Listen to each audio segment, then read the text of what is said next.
Yona twende kwani ndio kama vile Yona alivyokuwa siku tatu, kwani kama vile Yona alivyokuwa siku tatu mchana na usiku katika tumbo la nyangumi, mchana na usiku katika tumbo la nyangumi, hivyo hivyo sawa mwana wa Adamu na atakavyokuwa siku tatu mchana na usiku katika moyo wa nchi. Yesu anatumia mfano wa Yona. Yona alimezwa na nyangumi, akiwa ndani ya nyangumi alikuwa hai. Naye Yesu anatumia huo mfano. Anasema siku tatu atakuwa katika moyo wa nchi. Si atikana kwamba atakuwa amekufa. Atakuwa katika moyo wa nchi. Je, Yesu alidanganya ama alisema ukweli? Kija hapa tujibu. Sawa mwalimu wangu. Mimi nitarudi nyumbani hivi karibuni, lakini nitamaliza na hii. Ila Jona ukitumia akili hata ni dhaifu sana kusema alikuliwa ama sijui alimezwa na samaki, alikuwa na uhai, na wakati alitoka ni ishara. Yesu hakumezwa na samaki. So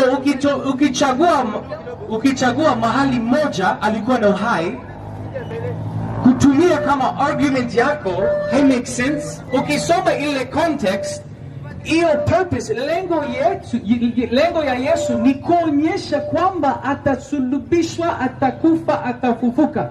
Wacha wewe usome Mark chapter 12, wacha usome hapo na kuona Yesu anasemaje. Si ngumu ukichagua mahali moja na unatumia hiyo mahali moja. Uhai, alikuwa na uhai wakati alimezwa na alitoka na uhai.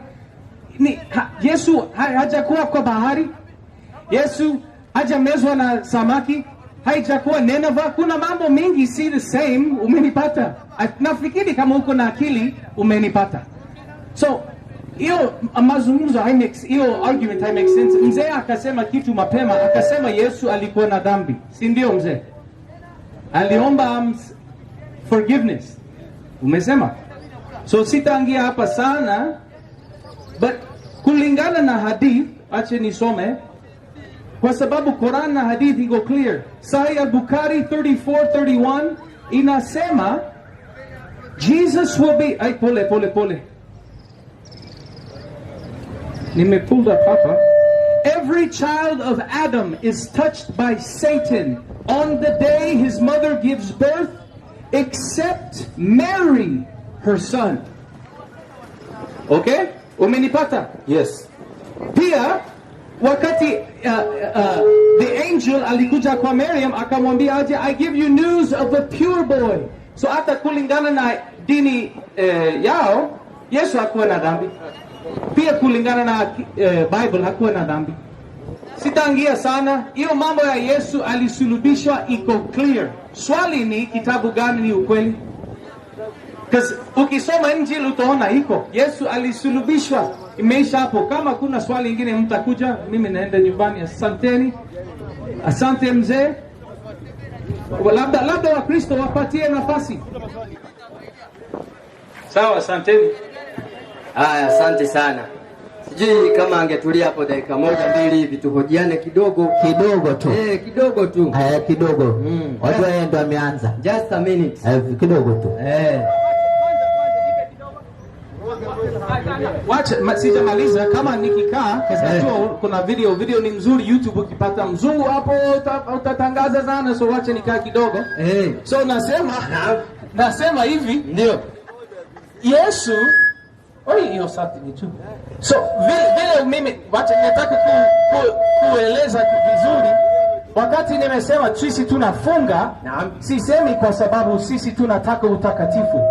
Umenipata? Ndio. Nilitumia mfano kuonyesha hata kama tunafanya mambo mazuri bado tunaanguka, na Mungu ni mtakatifu.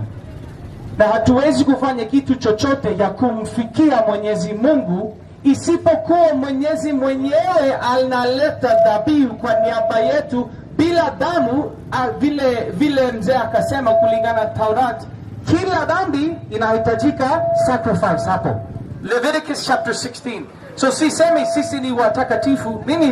Bila Yesu mimi ni mtu bure. Mimi nimeangalia, najua natafuta utakatifu hapo ndani yake. Unanipata? But kama unataka nasema to compare pamoja, nafikiri hata matendo yangu, wache nikuwe mjinga kidogo, nitakushinda. Mimi sitegemea hapo. Vile nimesema, sijasema uongo. Tunalala na njaa, tunaamka na njaa, lakini hizo zote zimetoka upendo. Tunampenda Mungu, tunataka kumjua zaidi. Umenipata? Mimi sijaribu kufika mbinguni, angalia matendo itoshi. Hapana, haitoshi. Mimi nimeshajua haitoshi. Lakini kwa sababu ya utakatifu wake, hiyo ni Injili. Wakisema Injili ni kitu kingine, wanakudanganya. Injili iko hapa, wacha usome. Sawa, utaendelea, nitasikiliza, alafu nitarudi nyumbani. Sawa. Hebu niwaone ndugu zetu Waislamu, mkono juu. Mashaallah. Waislamu ndio hao. Shusheni. Wakristo mkono juu. Wakristo mkono juu. Kwa kweli Wakristo wengi, hata mchungaji yuko. Wakristo wengi kweli. Haya, hebu nione Wakristo wenye wako na swali. Haya, kaa pale upewe maiki uulize swali. Mpeni maiki huyo aulize swali. Karibia hapo tu upewe maiki. Ndugu yangu, toka hapa. Huyu ndugu ni Muislamu huyu. Haya, mpe maiki aulize swali. Nimekuwa nawasikiliza. Naam. Ukasema Yesu hajakufa. Niko na swali kutoka Quran. Uliza. Some Quran 19:33. Haya, msomee. Uniambie Yesu alikufa namna gani hapo, kwa sababu unasema Yesu amekufa. Haya, msomee andiko yake. Safi, bismillahirrahmanirrahim. Naenda wapi? Na asiende, si ukae. Haya, nasema na amani iko juu yangu. Sikiliza, Qurani inasomwa na amani iko juu yangu. Siku ndio niliyozaliwa. Na siku nitakayokufa. That is future tense. Na siku nitakayofufuliwa. kuwa hai. Hiyo ni future tense. Huyu ndiye Isa bin Maryam, ambayo hii ndio kauli ya haki, naam, ambayo ndio Wakristo ndio wanafanyia shaka. Hiyo Yesu anasema na siku nitakayokufa, sio siku niliyokufa, siku nitakayokufa. That is future tense. Tena ni Qurani hiyo. Mwalimu wangu, naam, tunauliza Yohana, je, haya maneno hata Yohana Yahya uko na haya maneno hapo 15? 19:15. Sikiliza 19:15 Qur'an. Bismillahirrahmanirrahim. Anasema naam, 19:15. Safi, bismillahirrahmanirrahim. Anasema kwa wale wenye kuandika. Sawa, 19:15. Safi, nasema na amani. Sikiliza, huu ni Yahya. Na amani iko juu yangu. Ndio siku aliyozaliwa, sio siku nitakayozaliwa, siku aliyozaliwa, na siku nitakayokufa. Niliyokufa. Na siku anasema na siku ndio niliyokufa. Kwa hivyo Yahya alikufa na siku niliyokufa, lakini ya Yesu siku nitakayokufa. That is future tense. Yesu hajakufa, atarudi, atakufa. Mwalimu wangu, naam, hebu nipe Isaya 51:14. 51:14 Isaya. Naam. Safi, nasema ndio 51:14 kitabu cha Isaya. Ndio. Safi, niko pale mwalimu wangu, nasema kwa wale wenye kuandika. Tunamuuliza Isaya, utabiri wa Isaya, je, Yesu alikuwa akuje akufe ama hakuwa akufe? Kwa sababu alishikwa, mwalimu wangu, alikuja Yesu akashikwa, watu wakaulizwa tumfungulie Yesu ama Barnaba. Kweli mwalimu wangu? Kweli. Pilato akanawa mkono. Sikiliza unabii wa Isaya. Safi, nasema naam, yeye ndio aliyehamishwa na kufungwa. Huyu ni Yesu. Yeye aliyehamishwa na kufungwa atafunguliwa kwa haraka. Na ni kweli Yesu alifunguliwa kwa haraka, atafunguliwa kwa haraka, wala hatakufa. Rudia tena, wala hatakufa. Kumbe Yesu hatakufa, wala naam, hatashuka shimoni. Wala Yesu hatashuka shimoni. Unabii wa Isaya ndio huo. Sasa wapi ulitimia Yesu alikufa? Maana Isaya anasema huyu atafunguliwa kwa haraka. Isa ibn Maryam. Mzungu ananiangalia. Pointi hiyo kwanza. Point hiyo, tulia tu. Yaani shindano imeingia mpaka imeingia. Sikiliza sasa.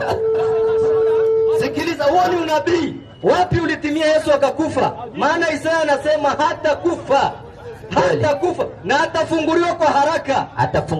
Huyu ni Isa ibn Maryam. Sasa tuuliza Yesu, mzungu amekuja na ametoka wa Marekani na anasema Yesu alikufa kwa ajili ya dhambi yake. 8:21. Tuulize 8:21 Yohana. Naam. Safi kwa wale wenye kuandika Yohana 8:21. Mzungu achukua apeleke Amerika. Safi nasema ndio. Basi akamwambia tena. Sikiliza, basi akamwambia tena, mimi naondoka. Yesu anasema mimi naondoka. Nani mtanitafuta? Wewe mzungu mtamtafuta Yesu. Nani mtakufa katika dhambi zenu.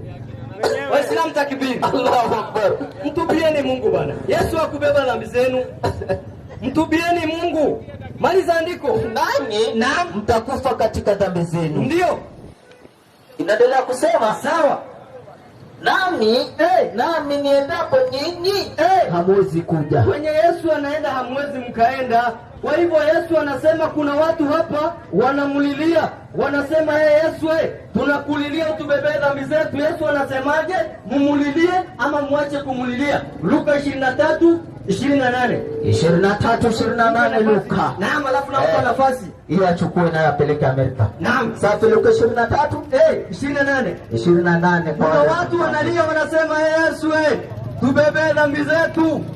Yesu anasemaje? Luka 23:28. Naam. Safi nasema ndio. Yesu akawageukia akasema enyi binti za Yerusalemu. Yesu anajua Yerusalemu walikuwa wanaua manabii, anasema enyi binti za Yerusalemu msinililie mimi. Mzungu usililie Yesu, bali jidilieni nafsi zenu. Jidilieni nafsi zenu na watoto wenu. Apeleka Amerika pale. Usililie Yesu. Yesu akubebei dhambi. Yesu aliondoka mwenyewe akaenda wapi? 1:9 Matendo. 1:9 Matendo ya Mitume kwa wale wenye kuandika. Yesu hakukufa. Alinyakuliwa na Mwenyezi Mungu. 1:9 Matendo. 1:9 Matendo ya Mitume kwa wale wenye kuandika. Hata sijaguza Qurani. Safi nasema Biblia yake tu. Safi nasema akisha kusema hayo, ni Bwana Yesu akisha kusema hayo, alipokuwako walipokuwako wakitazama, watu walikuwa kama hapo wanatazama. Yesu amemaliza maneno. Yesu akainuliwa. Wingu sawa likampokea. Wingu jeupe likampokea kutoka machoni pao. Kama vile watu wako hapa. Twende. Walipokuwa wakikaza macho yao mbinguni. Sawa. Yeye alipokuwa akienda zake. Yesu alipokuwa akienda zake, tazama watu wawili wakasimama karibu naye. Sawa. Naye wenye nguo nyeupe wakasema nini? Enyi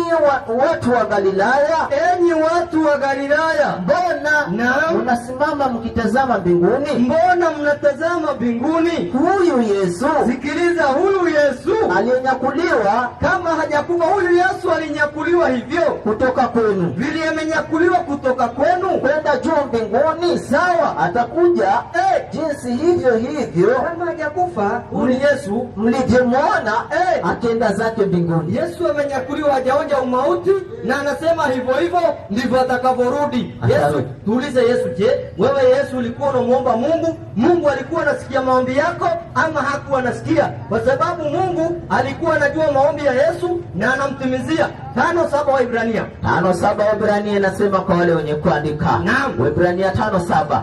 Sasa tunasema sawa. Yeye, sikiliza, yeye siku hizo za mwili wake. Siku hizo za mwili wake ndio alimtolea yule awezaye kumwokoa.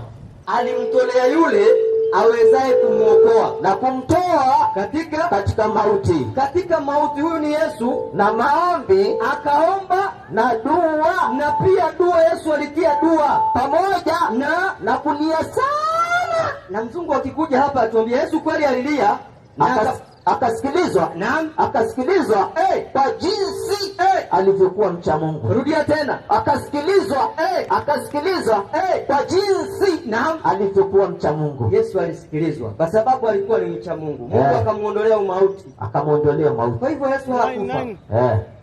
Kwa hivyo mzungu, dakika zako hizo, kama uko na anything to add, you can add. Alafu njike 9. Wewe umekimbia, umetoroka sana, umezunguka, so sitaingia kila jambo. Kwa kwanza wache tuingie hapa. Umesema Yahya, wache tusome Quran. Sijui Quran tafsiri gani umetaja ile ya Yahya. Ndio 1915. 1915. Yeah. You said it was past tense. Umenipata? Si ndio? Inategemea kwa Kiingereza hapa. Mimi Kiingereza anasema nitampeleka Amerikani. Tena nafikiri wengi unataka upelekwa Amerika, si ndio? Sawa. Pole. Trump ni mkali, sidhani mnaweza. So wacha tuone. Hii ni lugha yangu. Peace be on him. This is about Yahya. The day he was born, the day he died, and then this is the next one. Ioni 15. The day he died, past tense. The day he died, past tense. Now here's another translation. Peace be on him the day he was born. This is Muhsin Khan Taki Sijui translation gani ya Quran ni yako sijui. And the day he dies. Future. Ini 19 unaona hii. 1915. Now just go that 3 now. But mimi nasema hiyo ya Yeah, he was dying. Yahya was died, but what I'm saying is hata hapo sitaingia sana mambo hayo, but mimi nasema hata hapa inategemea na translation ya Quran. Unajua Quran iko na translation yake, si ndio? Hapana, hakuna translation ziko. So wakati tunasema Yesu, vile mimi naamini Yesu alisulubishwa. Kulingana Quran inasema hakusulubishwa na Jews. Okay? Inasema hivyo. Mimi vile wametumia Bible, sikiliza vizuri. Sitawahi kutumia Quran vile wao wametumia hapa mbele zenu leo Bible. Wamechagua verse moja, wametumia vibaya. Ukisoma Bible, tafadhali, mimi si mjanja. Quran mimi nitasema vile Quran inasema. Sitakuwa mjanja. Quran inasema Yesu hakusulubishwa na Jews. It appeared Allah alimchukua. Sawa. Hiyo ni vile ninyi mnaamini. Quran inasema 1 2 3 fanya hivi. Sitasema uongo, but vile wametumia. So hiyo ni sababu nasema ni kazi ya kila mtu kusoma na kujua ukweli iko wapi. Hata kusema sawa mama. Haya, high five mama. Sawa. Tuko poa pamoja. So nasema maisha yetu ni mfupi. Wacha usome. Sasa sikiliza, mimi nitamaliza kweli. Waislamu wangapi hapa, weka mkono juu kama umeusoma Injili John, Matthew, Mark, Luke, umesoma zote. Usiseme uongo mbele ya Allah. Nani amewahi kusoma Injili zote? Matthew, Mark, Luke, John. Weka mkono juu. Waislamu, mimi nimesoma Quran kutoka mwanzo mpaka mwisho. Sijui kila kitu. Huyu anajua dini lake zaidi ya mimi. Sisemi najua Quran zaidi ya msheka hapa. Anajua more than me. Lakini nimemaliza zote. So tena kama wewe ni Muislamu umesoma Matthew, Mark, Luke and John Injili, weka mikono juu. Wako wapi? Nyinyi mnafaa kuwa watu wa kitabu, watu wa books. So nyinyi mnasikiliza na unawategemea sana. Na mimi pia nawaambia, usema jina. Mimi nawaambia pia Wakristo, kama wewe ni Mkristo hujui Bible inasema nini ni mbaya. Ni lazima tunajua, because ukijua si ngumu kujua ile story ya Jonah vile wametoa na hizo zingine. Hata nililala kidogo kwa sababu wanatoa hii story ya nini hai make sense. Jilo usema mimi. Haya ya mwisho, wangapi wanaamini Injili? Mkono juu. Kama wewe ni Muislamu unaamini Injili, mkono juu. Haya, soma Luka 24 47. Tujue kama Yesu amekufa ama hajakufa. Luka 24 4-7 inasema hivi. Sikia leo Yesu alikufa akafufuka. Soma. Inasema hivi, ikawa walipokuwa wakifadhaika kwa ajili ya neno hilo, tazama watu wawili walisimama karibu nao wamevaa nguo za kumetameta. 5 unasema hivi, nao walipoingia na hofu na kuinama kifudifudi hata nchi, hao waliwaambia, kwa nini mnatafuta aliye hai katika wafu? Hayupo hapa, amefufuka. Kumbukeni alivyosema nanyi alipokuwa akaliko Galilaya, akisema, imempasa mwana wa Adamu kutiwa mkononi mwa mwenye dhambi na kusulubiwa na kufufuka siku ya 3. Bwana Yesu asifiwe. Amen. Yesu alikufa akafufuka. Yes. Bwana awabariki. That is the truth of Injil. Mkikataa ni yenu. Yes. Ulisoma verse ya 1 John ukaacha. Yesu alikufa kwa sababu ya dhambi na amemwaga damu. Uliruka ukaanzia 8. Wacheni mambo yenu. Kwa maana hoja amemlemea mzungu amemwita Mwafrika.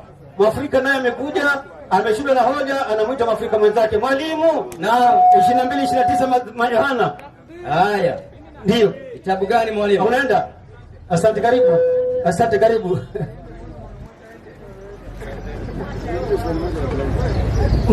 My brother, kuna mtu kwenda kuzungumza nawe hapa kidogo Kuna mwalimu amekuja sasa hii, anataka kusalimia. Ni mgeni.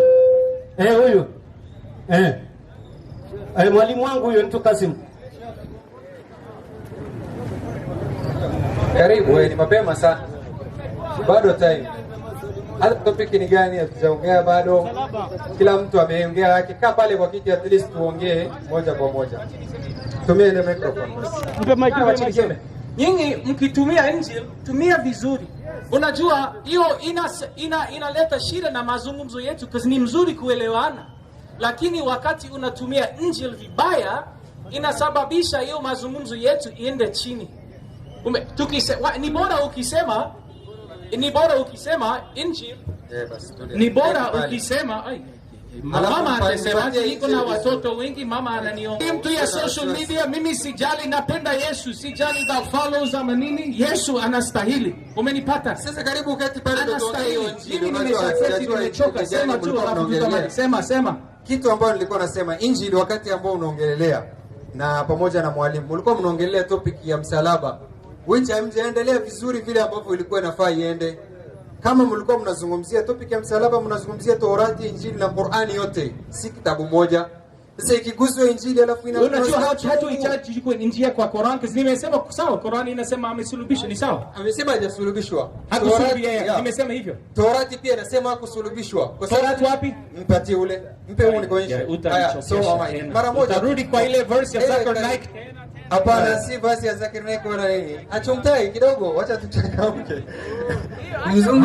Mzungu anajua na magamnu rabale sitakuwa huko. Mzungu Mswahili. Hakuna kwenda kirahisi bwana. Karibu tuketi hapo. Haya. Keti basi, Roho Mtakatifu haina shida. Karibu. Keti, tuanze tukisimama wawili haitajulikana vizuri.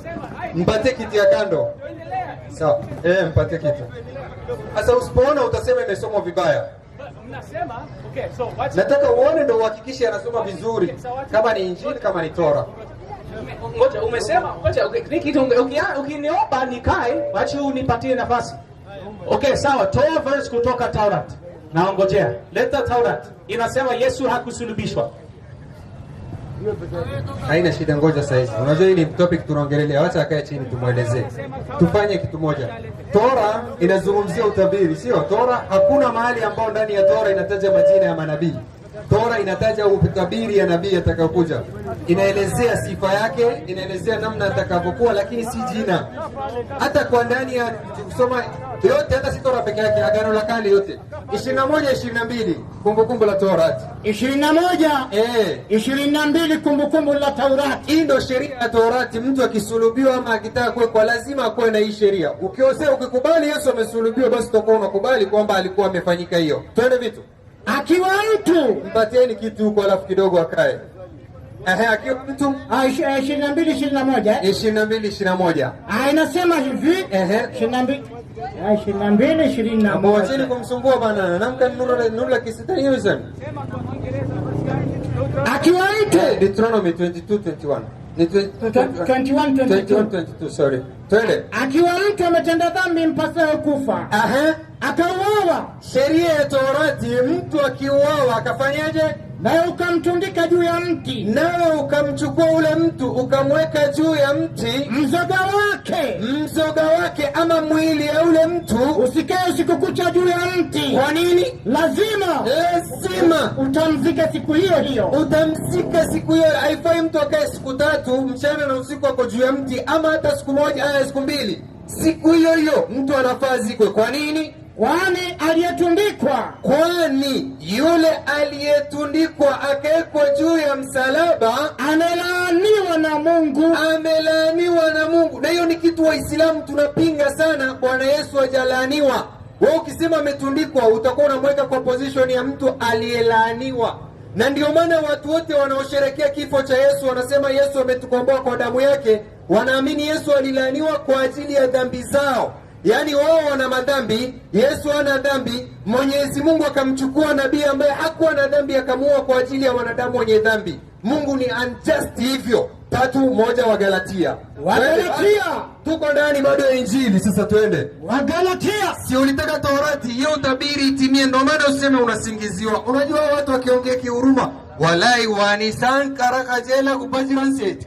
Isa nyinyi hamtaki Injili, mnabadilisha Injili. Walai khushu' utafikiria sisi ndio fi dhalali mubin. Inna lillahi wa inna ilayhi raji'un. Kumbe wao ndio wanamlaani Isa bin Maryam. Kumbe wao ndio wanasema kifo ya Isa inatupatia sisi uzima. Yaani bila Yesu kukufa wao hawapati uzima. Hii ni dini ambayo inasherehekea kifo. Twende. Inasema mwalimu. Inasemaje? Wagalatia 3:13. Twende vitu. Kristo. Wanaamini wao kwamba Kristo yani Yesu alitukomboa katika laana ya Taurati. Kwa nini? Kwa maana alifanywa, alitundikwa katika. Wewe angalia vizuri. Kwa maana alifanywa laana kwa ajili yetu. Sasa hii ni dhulma kubwa sana. Maana yani achukuliwe yeye ana dhambi, atundikwe kwa ajili ambayo sisi tuko na dhambi. Lakini Qur'an atuambia nini? Inna Allaha la yadhlimu mithqala dharra. Mwenyezi Mungu hadhulumu kiumbe yote hata kidogo hivi. Sasa kwa nini amdhulumu Yesu, ampatie madhambi ya walimu? Ngoja tulia bado tutamaliza kidogo. Wacha nimalize. Unajua hii dozi acha niweke tu yote. Wewe umeomba, mimi nilijaribu kurudi nyumbani, umesema wachukai. Wacha niulize swali alafu sasa nitakupea. Hii basi sasa sijauliza swali yake. Sasa utajibu kitu sijauliza. Wacha amalizie alafu niulize swali alafu nikupee. Imeandikwa. Kwa maana imeandikwa. Amelaaniwa kila mtu angikwae juu ya mti. Sawa, tulia sasa. Yeye anataka nimuulize. Usijibu kitu ambacho sijakuuliza. Hizi verse zishaweka wazi kwamba aliyewekwa kwa mti amelaaniwa. Na Wakristo wanaamini Yesu amekuja kuwakomboa kwa hiyo laana, akawekwa juu ya mti. Ndio nakuuliza, je, ni sawa kuua mtu asiye na dhambi kwa ajili ya mtu ambaye hana dhambi? Kulingana na Mungu ndio. Andiko. So, ni funny, ulisoma Deuteronomy, alafu wakati ulisoma mimi nilienda mpaka Galatians. Wacha tusome Galatians, mahali umeenda. Galatians 3. Hiyo ni sababu nasema, vile wanakoroga hizo verses, ukichua Injili, utasema I make sense. Galatians 3, it says, inasema Jesus became a curse. Yes. Tunaamini Yesu alikuwa cursed kwa niaba yetu. Umenipata? Yes. Hiyo ni imani yetu. Hiyo ni vile Injili inafundisha. Yes. Hatuhitaji kujificha. Injili inasema Yesu, wacha tusome 3:13 of Galatians 10. 3:13. Christ redeemed us from the curse of the law. Endelea. Inasema hivi, Kristo alitukomboa katika laana ya Torati kwa kuwa alifanywa laana kwa ajili yetu. Hiyo curse of law inamaanisha nini? Sema kwa Kiswahili curse. Laana. Yeah. Laana ya sheria. Hiyo inamaanisha nini? Ukijua Injili unajua curse si kwa sababu sharia ni mbaya, ni kwa sababu sisi ni wenye dhambi. Yes. Kwa sababu sharia ni mzuri lakini sisi tunaanguka. Hiyo ni sababu ni curse. So Yesu alikuwa cursed kwa niaba yetu. Oh, hapana, sawa, ngoja. Wewe umekula muda mrefu hujanipatia nafasi kidogo. Hizi politics wache tukue fair scales. Hapa wewe ni Waislamu, sikiliza. Maana imeandikwa, amelaaniwa kila mtu angikwae juu ya mti. Kwa sababu gani? Ili kwamba baraka ya Ibrahimu iwafikilie mataifa katika Yesu Kristo, tupate kupokea ahadi ya Roho kwa njia ya imani. Ukikuwa na mashaka nitakuachia na hii. Soma Isaiah chapter 3. Wacha usome Isaiah chapter 3. Ni miaka 600 kabla Yesu hajafika hapa duniani. Isaiah chapter 53. Utaona kama kuna lamb alislain alikuwa okay. Kesho sitakuwa. Nitakuwa naishi hapa. Nyinyi ni wageni, mimi naishi hapa. Nilikaa Tuloroba, wewe unaishi hapa? Tutakukaribisha kesho. Tutakutana tena. Labda utakuwa Mkristo. Utaniambia, wewe si mbali. Wewe ndo taslimu moja. Hebu sasa Wakorintho wa 2:12-3 sikia. Ukinena kwa roho ya Mungu huwezi sema Jesus was cast. If you are talking through the Holy Spirit, you can't say that Jesus was cast. Hebu soma hiyo andiko alafu useme kitu. Hiyo andiko tu. Soma alafu yeye ndo utafafanua. Mimi sita tafsiri. Hebu msome. Nasema ya mwisho na wapenda, asante. Mimi nitasikiliza, yeye atamaliza, nitakaa alafu nitaenda, sitajibu hata. Unaitwa nani wewe? Mimi naitwa Caleb. Wewe uko na Roho Mtakatifu. Uko hapa. Hiyo tutakubadilisha kidogo wewe jina. Hebu soma. Kama ati Caleb. Ya Caleb. Tena vitu. Inasemaje? Kwa hiyo nawaarifu nyinyi wa Kristo, msidanganywe na ngozi nyeupe. Yaarifu ya kwamba hakuna mtu anenaye katika roho wa Mungu, hakuna mtu anaweza ongea through the Holy Spirit kusema na akasema Yesu amelaaniwa. Hakuna mtu kama huyo. Takbir! Wewe ukiona mtu anayerudia andiko vizuri, unajua ni kwa ajili ya wasikilizaji. Inasema kwa hiyo nawaambia nyinyi wa Kristo ya kwamba hakuna mtu anenaye katika roho wa Mungu. Caleb, there is no one that is speaking through the Holy Spirit. Wacha nimtafsirie twende. Kusema, and he says that Jesus amelaaniwa, was cast. Ukisema hivyo uongei kwa roho wa Mungu, utakuwa unaongea kwa hawa ya nafsi yako, kwa kupenda kwako. Utakuwa unanena vipi? 11:17 wa Korintho hiyo. Twende vitu. 11. 10 ngapi? 17. Chukua maiki jamaa. Koechi tikiza kidole moja. Ananena.